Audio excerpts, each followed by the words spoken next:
Karen woke up full of excitement. Christmas Day was just around the corner and she couldn't wait. She spent all night thinking about it. She knew exactly what she wanted Santa to bring her. A new bike with streamers and a bell, just like the one that had been stolen from her friend's garden shed during the summer holidays. Karen also hoped for some chocolate coins, but she didn't really expect them to be under the tree because they were too big. They would probably fall out onto the floor and make a mess when she tried to unwrap them. That wouldn't matter though, she'd just have to eat them anyway. Karen put her dressing gown over her pajamas and went downstairs before anyone else got up.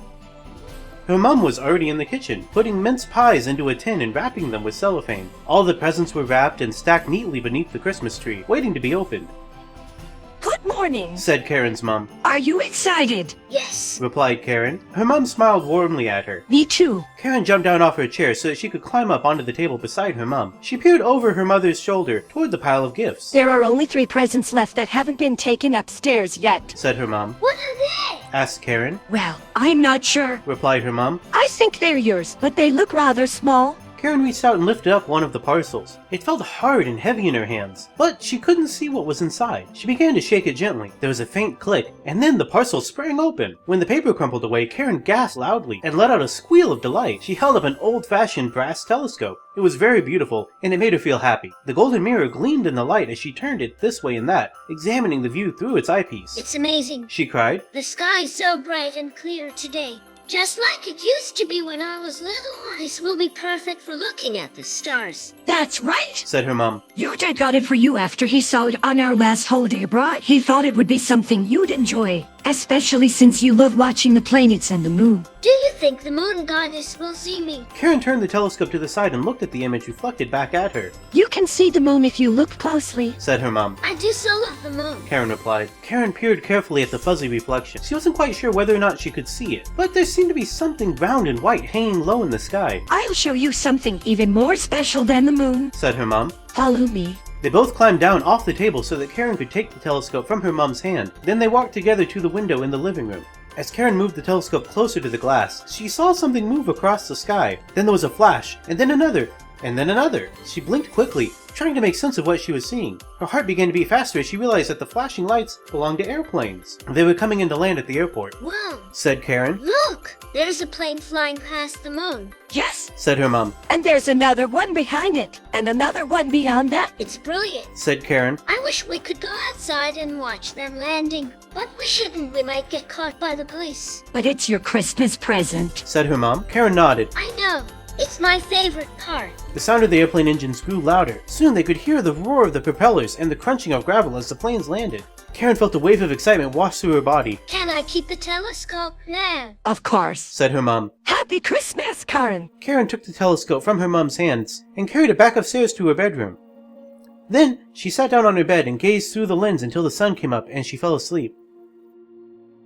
When she woke up again, it was Christmas Day. Karen rushed downstairs to find everyone gathered around the tree. Merry Christmas. Shouted Karen. Hello, Karen? Said her dad. He handed her a large box covered in brightly colored wrapping paper. Thank you, Daddy. Said Karen. She ripped open the paper and found herself staring at a brand new, shiny red bicycle. It was exactly the same as the one her friend Charlie had. Thank you, Daddy. Said Karen. That's nice. Said her mum. Karen turned and looked at her parents. Their faces were lit up with joy at having given their daughter such a wonderful gift. She ran across the room and hugged them both tightly. That's something else for you. Said her dad. Karen pulled away from him and opened the other parcel he'd placed beside the bicycle. Inside it was a pair of black boots. They were made of leather and they fitted perfectly. Karen knew that this must have cost a lot because she didn't remember her father ever buying any shoes for himself before. Thank you, Daddy. She said. These are really lovely. Well, don't forget about your telescope. Said her mother. Oh, yes. Said Karen. I forgot all about it. Her dad picked up the telescope and gave it to her. She gave him a big hug and then set off towards the kitchen to play with her toys. Karen loved her new bike, but the telescope was far more special to her. It was magical and mysterious, just like the real thing. She spent hours gazing through the eyepiece and imagining what she could see. At first, she tried to spot the moon and the planets, but every time she went out to the garden, the sky was too cloudy to see anything. So she soon decided to try looking at the airplanes instead.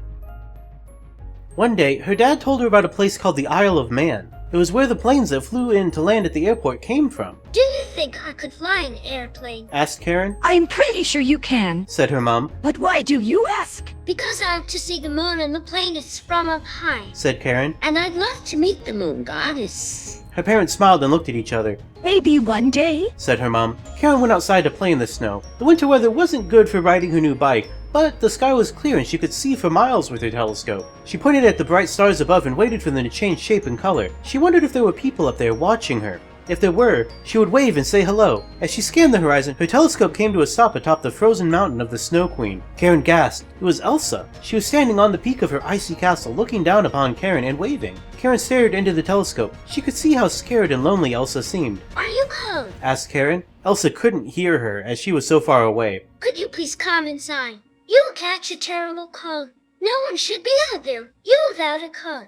Karen heard the sound of footsteps crunching through the snow behind her. She turned around to see two men dressed in police uniforms. Her heart skipped a beat when she saw their guns. We're here to rescue, said one of them. His partner stepped forward and grabbed her arm. What did you say? Asked Karen. Don't make this difficult, miss, said the man. He dragged Karen over to her parents' car and forced her inside. Let go of me, shouted Karen. No one will be arresting you, miss, said the man. He pushed Karen onto her knees and cuffed her hands behind her back. Then he tied her legs together with rope. The second man reached into his jacket pocket and pulled out a small mirror. Karen started to panic, wondering what was going to happen next. Look in the mirror, said the man. Karen blinked her eyes and then she saw herself sitting in the back seat of a police car. She was still wearing her red pajamas. Why am I seeing myself? Asked Karen. Because you're not real, replied the man. Karen looked at her parents, hoping they could rescue her, but her dad and mom sat in the front seats and looked terrified. Good be, little girl, said the man. He held up the mirror and showed Karen how to look through it. Suddenly, Karen was transported to a magical world where the sun was always shining and the sky was blue. It was a beautiful place full of happy children playing in fields of flowers. There were wooden houses with white walls and roofs made from golden leaves. In the distance, Karen could see a large lake surrounded by rolling green hills. Suddenly, Karen spotted someone familiar walking across a field. It was Hilda.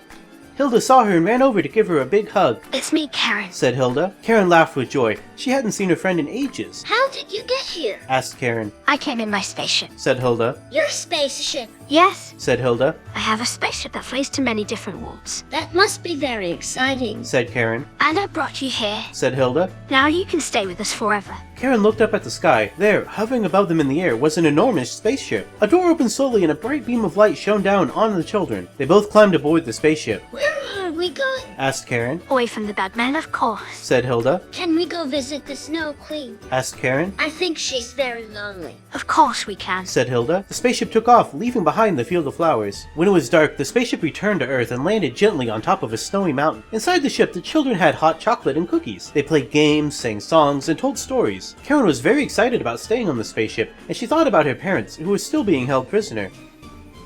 The next morning, Hilda helped Karen get dressed. We're going to go outside and play in the snow, said Hilda. As soon as Karen stepped out of the spaceship, she felt the cold. It was so cold that it hurt her skin. Maybe we should have brought some gloves, said Karen. But before she could do anything, a tall figure appeared behind her. She screamed and tried to run away, but found that she couldn't move a muscle. Don't worry, said the man. I won't hurt you.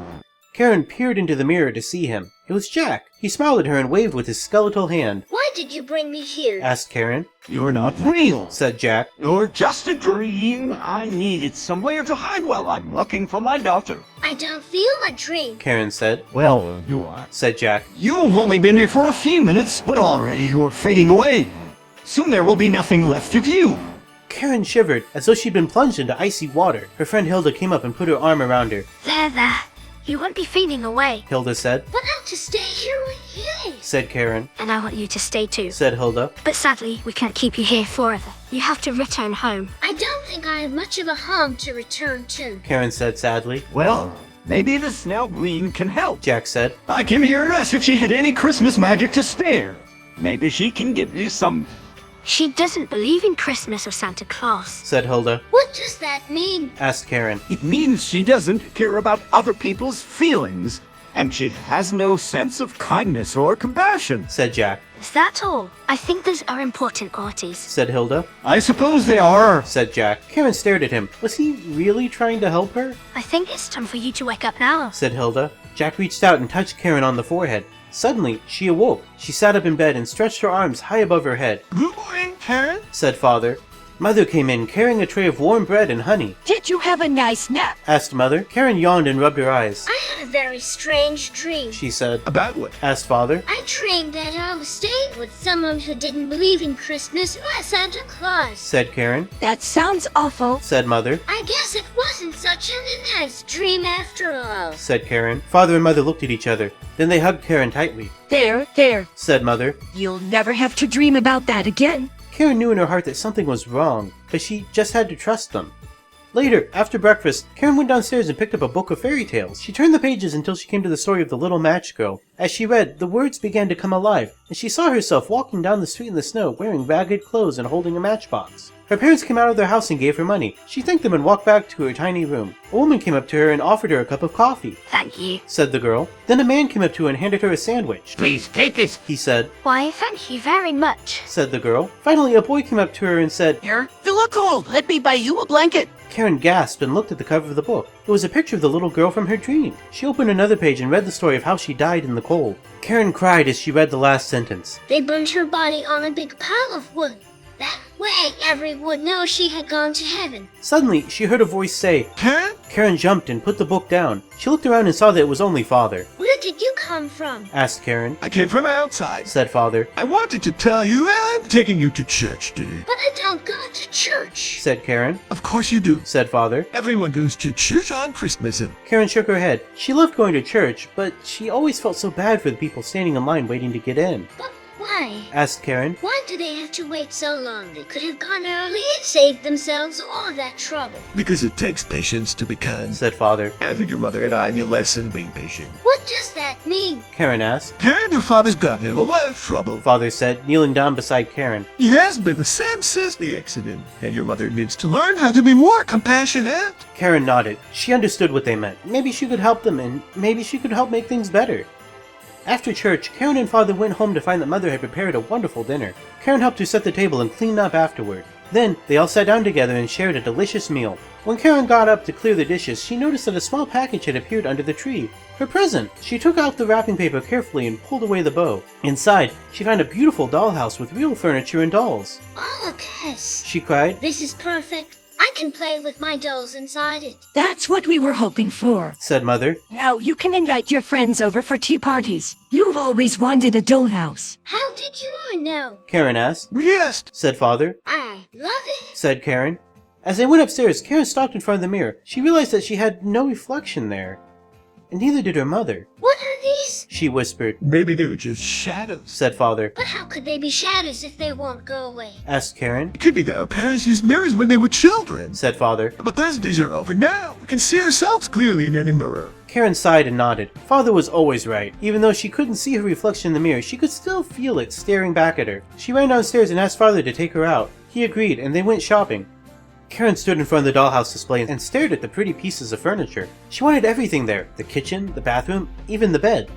Do you like it? Asked the clerk. Yes. Said Karen. Everything is perfect. The clerk smiled. Would you like to buy something else? No, just the dollhouse. Said Karen. Father cleared his throat and said. Perhaps you should try one of our other houses too. Oh, Said Karen. you mean this one is very nice, but I think I'd like to go see some others before I decide. In that case, I'll show you the other house. Said the clerk. At the next store, Karen admired a beautiful dollhouse that reminded her of the one she already owned. But this one was bigger. It had so many rooms and more furniture than the first dollhouse. I bet you can fit all our friends in here. Said the clerk. Karen nodded as she thought about all the fun she would have with her new friend. May I put it all? She asked. Certainly. Said the clerk. We have plenty of room in our holding area. Karen followed him to a dark corner of the store where he showed her a large cabinet filled with dollhouses. Look at all these. Said Karen. How will I ever pick just one? Don't worry. Said the clerk. We can keep it here until you decide. Karen turned around and saw Father standing behind her. He hadn't seen her talking to the clerk or looking at the dollhouse. There! Said Father, pointing to a dollhouse. Isn't that the prettiest one? Yes. Said Karen. That's the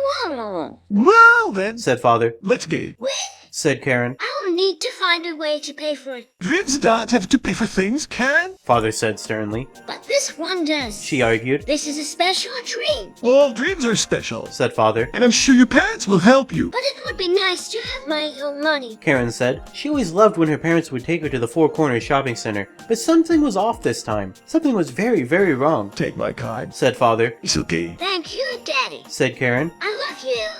She hugged him tightly and ran to the register. The clerk handed her the dollhouse. As soon as she opened the box, she realized the dollhouse wasn't nearly as big as the one she had just looked at. There weren't even any rooms. Why isn't it the same? When she looked up, she was no longer in the store. She wasn't sure where she was, and she could see only white snow for miles. There you are, little one. Came a sweet voice from behind her. Karen turned to see the Snow Queen standing alone in the white void. Did you miss me? No. Said Karen. She started to run away, but felt a hand grab her arm. Stop. Said the Snow Queen. I won't hurt you. Then why did you bring me here? Because you're my most special little girl, and I don't want anything bad to happen to you. What do you mean? Don't worry. Said the Snow Queen. I've been trying to reach you for some time, but the curse you're under is a powerful one. I needed Christmas magic to break it. Curse.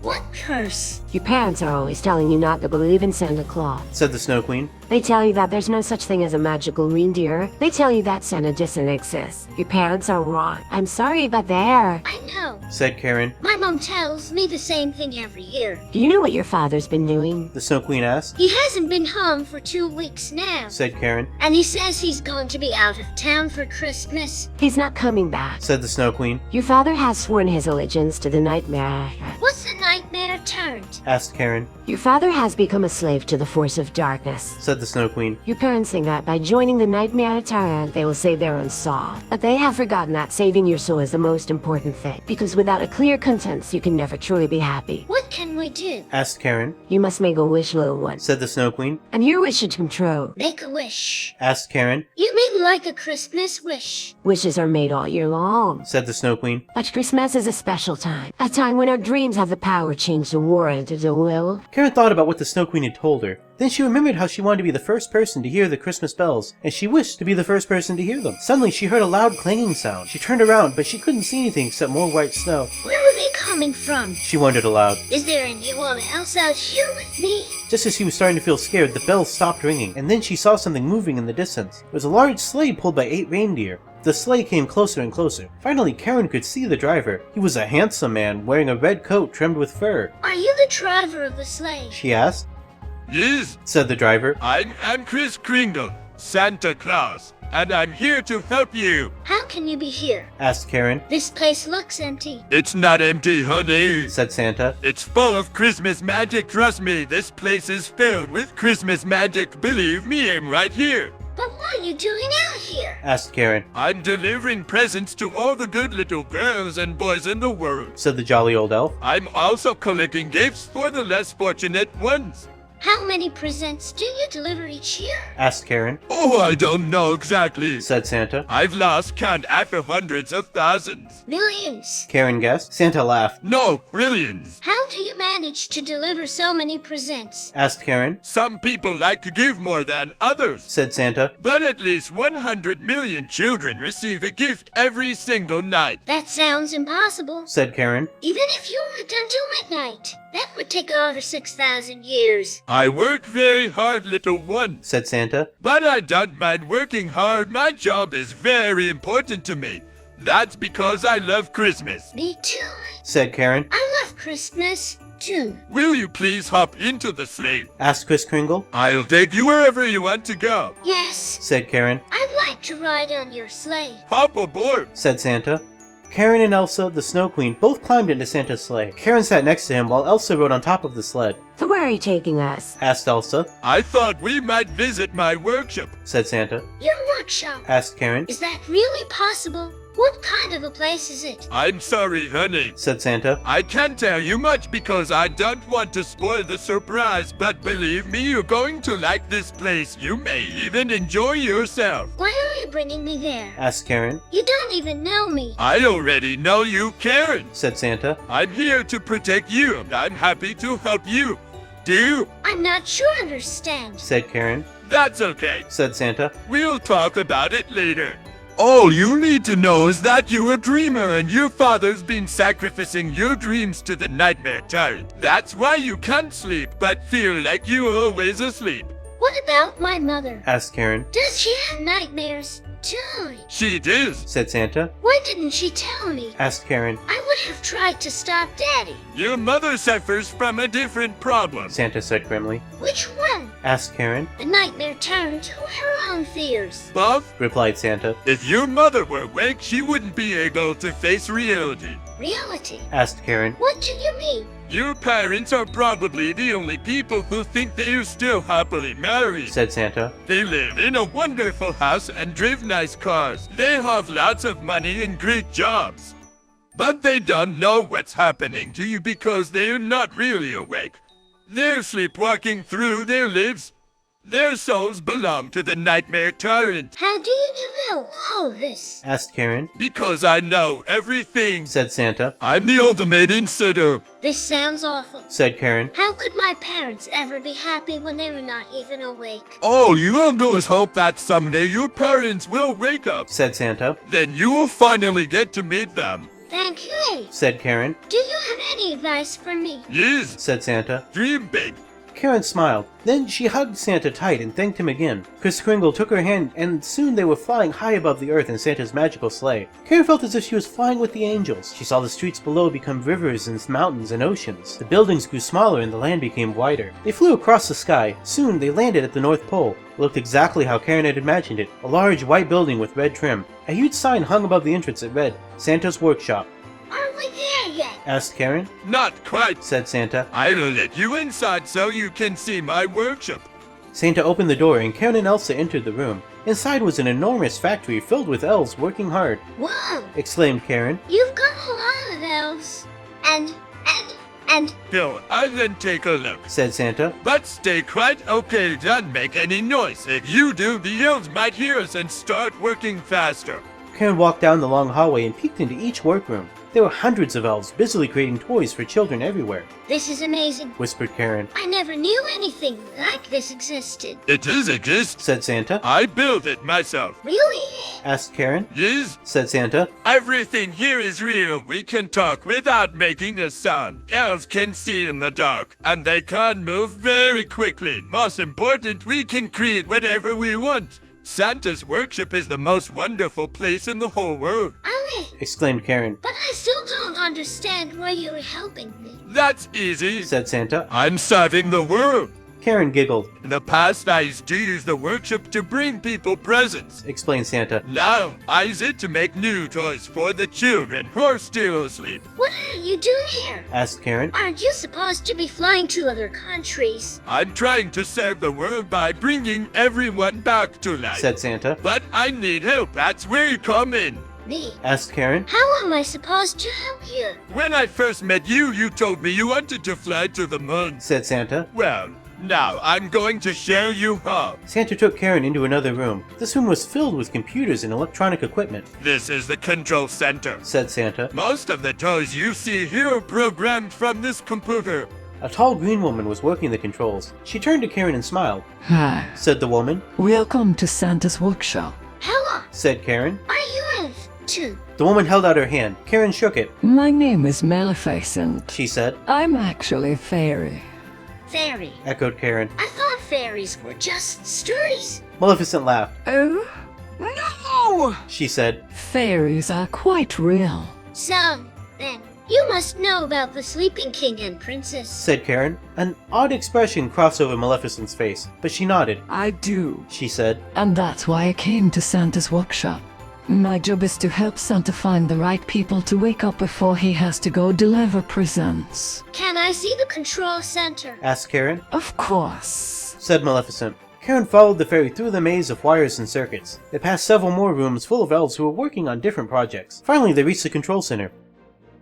This is where all the magic happens. Said Maleficent. We keep track of everything that happens in Santa's Workshop. We watch the weather, and we monitor the toy production lines. Everything else is automated. Is everything? Asked Karen. Every day, we give Santa a list of names. Said Maleficent. He checks the list every morning and makes sure that everyone is awake. Then we send him off to visit their houses. But what if someone doesn't want to wake up? Asked Karen. If we think someone is being uncooperative or if they refuse to cooperate, we stop giving them presents until they agree to help.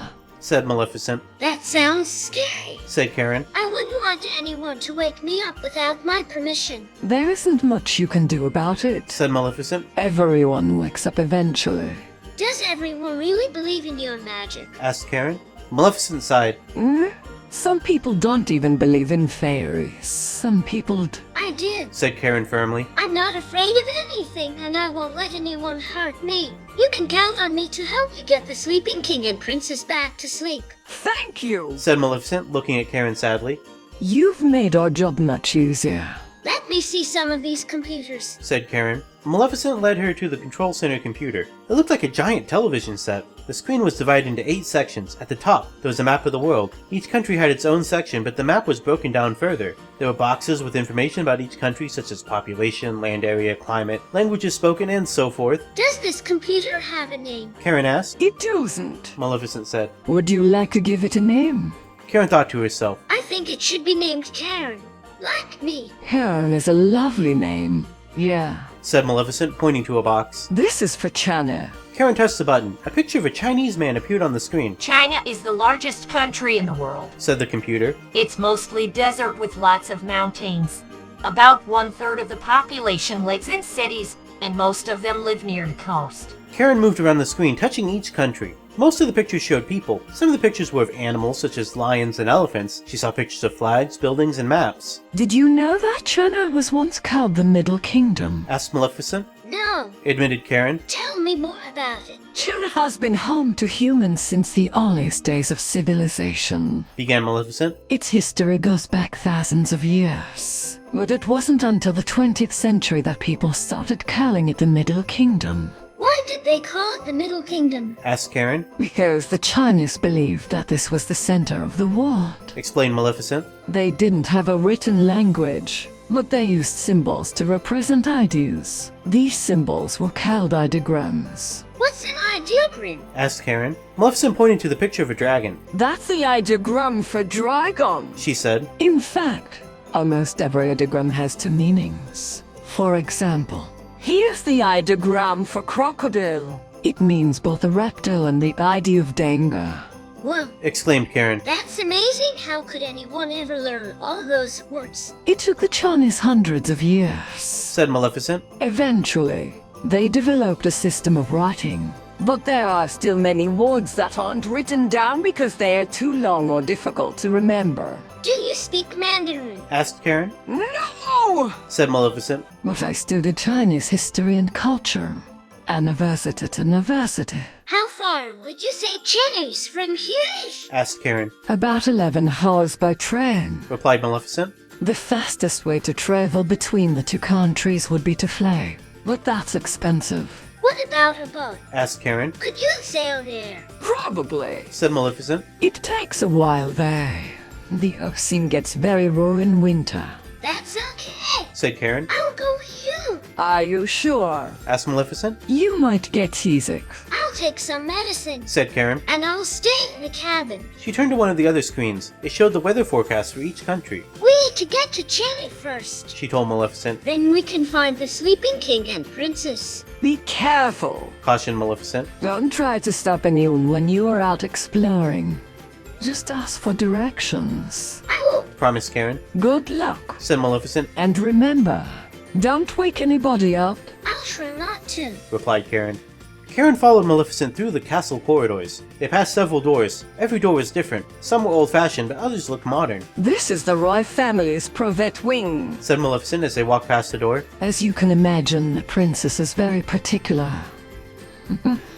Surroundings. Where does she keep her clothes? Asked Karen. In a wardrobe in her bedroom. Answered Maleficent. But I don't think the princess spends much time in her room. A few minutes later, they came to another door. It was made of heavy oak. It looked older than any of the others. Is this where the princess keeps her treasure? Asked Karen. No. Said Maleficent. This is where the king's treasures are kept. Karen stared at the large wooden chest sitting in front of the door. There was something strangely familiar about it. She couldn't quite put her finger on what it was. These chests were built to last. Said Maleficent. They've never needed repairing. Why do you suppose that is? Asked Karen. Because they're enchanted. Replied Maleficent. When the princess was little, her mother gave her an amulet. The amulet protected the princess while she slept. When she woke up, the chest would open itself. Can I see the amulet? asked Karen. Maleficent handed over a small silver charm shaped like an eye. It seemed to glow slightly in the dim light. Would you mind closing the door behind us? She asked. Karen did as she was told. She closed the heavy oak door and then pulled it shut. Then she turned to face Maleficent. How does the amulet work? She asked. It's a powerful enchantment. Replied Maleficent. It protects the princess from all harm. Doesn't that mean it also protects the princess from fire and water? Wondered Karen. Yes. Replied Maleficent. Which is why I always carry an umbrella when I visit the princess. They walked back to the main entrance. Karen turned to one of the screens in the hall. I'm going to look outside now. She said. I want to see if there's anything interesting happening in the garden. Maleficent nodded. She watched Karen walk toward the door. Karen stood at the window and looked outside. She saw a beautiful view of the forest below. Oh my gosh. She cried out. Look at the dragon. There's a large black dragon flying overhead. It was heading toward the mountains. It must have been coming from a cave somewhere nearby. I wonder what he's doing. Wondered Karen. Then she heard a loud rumble. That's the king of the Black Fang. Maleficent explained. He's one of the 4 kings who protect us from the nightmare. Who's the 4th? Asked Karen. I thought there were only 3. The king of shadows is the 4th. Said Maleficent. He lives deep in the earth. It's best not to think about him. So what does the dragon do? Asked Karen. He guards the princess and the kingdom from the nightmare tyrant. Replied Maleficent. His job isn't easy, because the tyrant is always trying to invade our dreams. I know. Said Karen. I've seen his face on the television. What do you mean? Asked Maleficent. Karen described how she'd found the Nightmare Tyrant in her dream. She told Maleficent about her encounter with the dragon. Then, she described the wolf who had attacked them both. Maleficent listened intently. When Karen finished speaking, she put her hand on Karen's head. Your father is working to become a new king. A king of nightmares. Maleficent explained. He's dabbled in dark magic, and that's why you're having these nightmares. You mustn't go back there. It's not safe for a sweet little girl like yourself. But I have to help Daddy. Cried Karen. He needs me. Do you really? Asked Maleficent. If it wasn't for your father, you wouldn't be here. Karen frowned. Are you sure about that? She asked. Maybe if I hadn't been sent away, my mummy would still have lived. You don't to blame yourself. Said Maleficent. It was the curse of the nightmare tyrant that killed your mother. Your father was too weak to defeat him. That's why he cursed himself so that he could live forever and never have to fear the tyrant again. I'd forgotten in the dream, but Mother is a vampire now. Karen said sadly. The blood-headed one got to her. I'd forgotten it all. That's not true, Said Maleficent. Your mother didn't do. The blood-headed one had you believe that she died. She wanted you to hate your own father. But that wasn't the truth at all. Your mother was very brave. Her love for you is strong enough to stop the tyrant from taking control. Karen hugged Maleficent tightly. Thank you.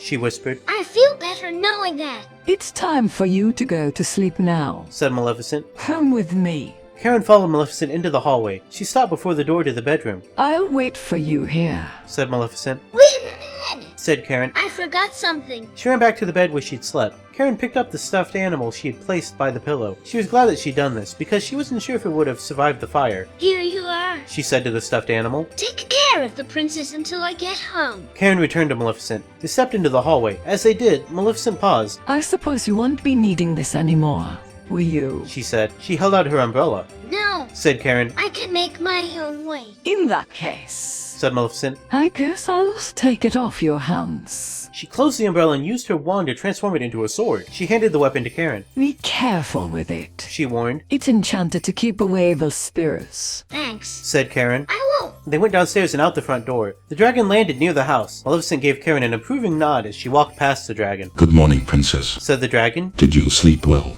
Yes. Replied Karen. But I'm afraid we'll be moving soon. I know. Said the dragon. I'll miss you.